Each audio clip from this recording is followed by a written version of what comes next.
¿Quién era Juan? ¿Por qué escribe un evangelio y a quién se lo escribe? Hoy te lo cuento en el episodio número 8 del podcast Cosas Mayores. Soy el pastor Miguel García y hoy te voy a contar acerca de el evangelio de Juan. El evangelio de Juan se escribe más o menos 20 años después de que se habían terminado de escribir los tres primeros evangelios. 20 años, o sea, cuando Juan decide escribir el evangelio de Juan, habían pasado 20 años en donde los tres primeros evangelios, Marcos, Mateo y Lucas, se habían escrito, se leían en todas las iglesias, en las iglesias de Jerusalén, en las iglesias de fuera de Jerusalén. Por eso Juan, ya siendo anciano, él decide escribir este evangelio y él decide escribir cosas totalmente nuevas. Por eso, el evangelio de Juan es claramente el evangelio más diferente de los otros tres primeros. Y tú vas a encontrar que el 90% del contenido del evangelio de Juan es totalmente exclusivo.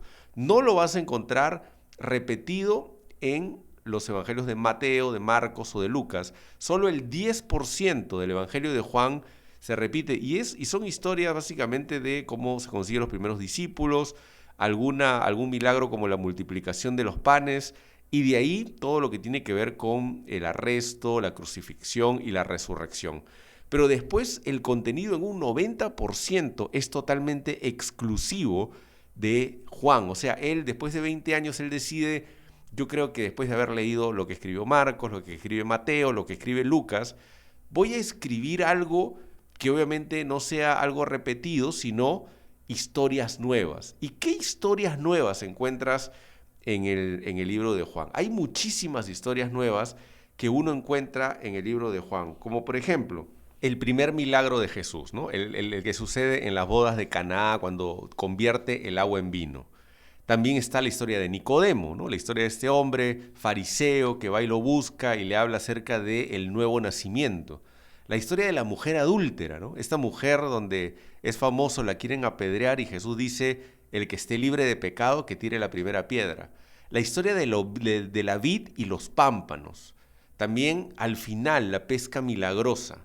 La pesca milagrosa esta que es muy parecida al inicio de Lucas, pero que sucede igualito, pero al final, después de la crucifixión, ¿no? La historia de Tomás, cuando dice que él no iba a creer si es que él no tocaba sus manos y sus pies. Es increíble las historias que aporta el Evangelio de Juan.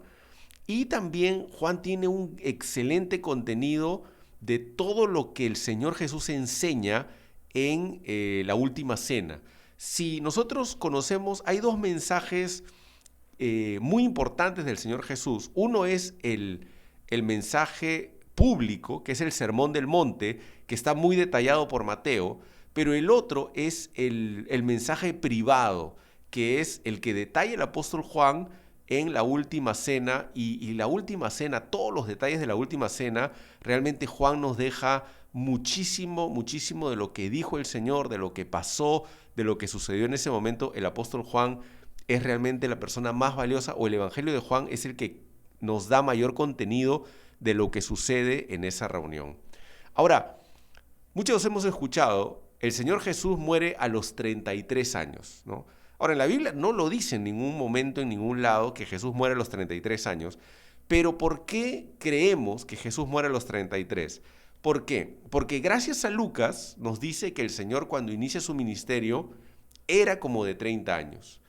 Y gracias a Juan podemos deducir que el ministerio de Jesús duró 3 años. ¿Por qué?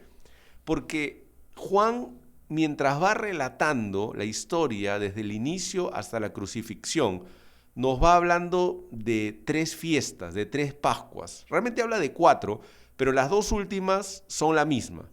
Entonces, si durante todo el ministerio de Jesús sucede una Pascua, después vuelve a pasar otra Pascua y después vuelve a pasar otra Pascua, entonces más o menos, gracias a Juan, nos podemos dar la idea o podemos deducir de que Jesús estuvo 3 años aquí en la tierra predicando hasta que fue crucificado.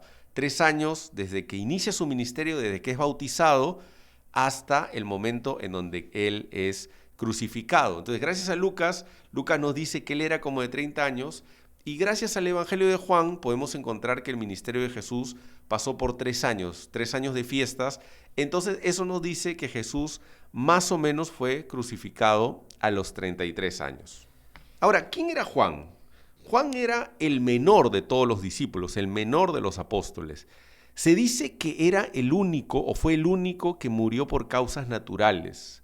Todos los discípulos de la tradición te va diciendo que mueren algunos de manera trágica, ¿no? Algunos crucificados, asesinados, pero Juan no, Juan llega a morir de causas naturales muy anciano. Juan llega a morir, pasa todo este proceso en Éfeso, después es deportado a la isla de Patmos, donde él escribe o ve la visión del Apocalipsis, y había una leyenda que él mismo la registra en el libro de Juan al final, en donde él le dice a Pedro que él dice, este discípulo que nos sigue, ¿qué con él? ¿No?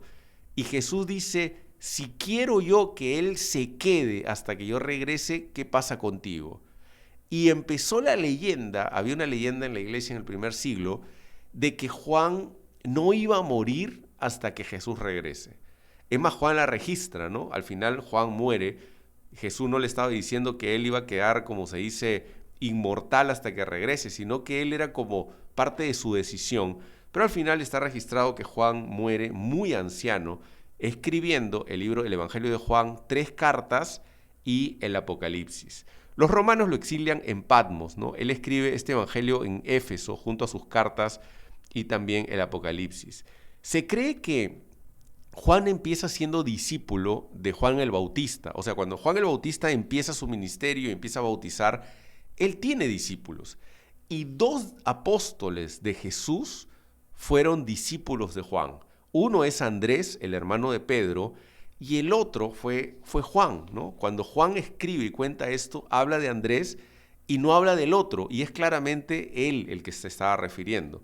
Juan, el apóstol Juan y Andrés, el hermano de Pedro, fueron discípulos de Juan el Bautista antes de ser discípulos de Jesús. Él fue del grupo de 3 de los que fueron los más cercanos a Jesús. Estaba Pedro, estaba Juan y estaba Jacobo. Siempre se notó que Juan era, y él se refiere, cuando escribe el Evangelio de Juan, él nunca habla de él como Juan, sino habla como el discípulo que amaba a Jesús. Él se refería a alguien que Jesús le tenía mucho aprecio, mucho cariño. Es muy protagonista Juan en los 3 evangelios anteriores, pero él aquí no se nombra, ¿no? Ahí él se refiere como el que Jesús amaba. Y se les llamaba a Juan y a Jacobo los hijos del trueno, ¿no? Porque tenían un carácter explosivo, porque eran bastante como impulsivos en su carácter, ¿no? Y hay 2 momentos en los que se refiere sus reacciones. Uno es cuando le prohíben echar demonios a alguien, y otro es cuando le dicen al Señor, ¿no? Acerca de Samaria, dice, oye, ellos no creen, ¿por qué no pedimos hacer caer fuego del cielo? Dice, ¿no?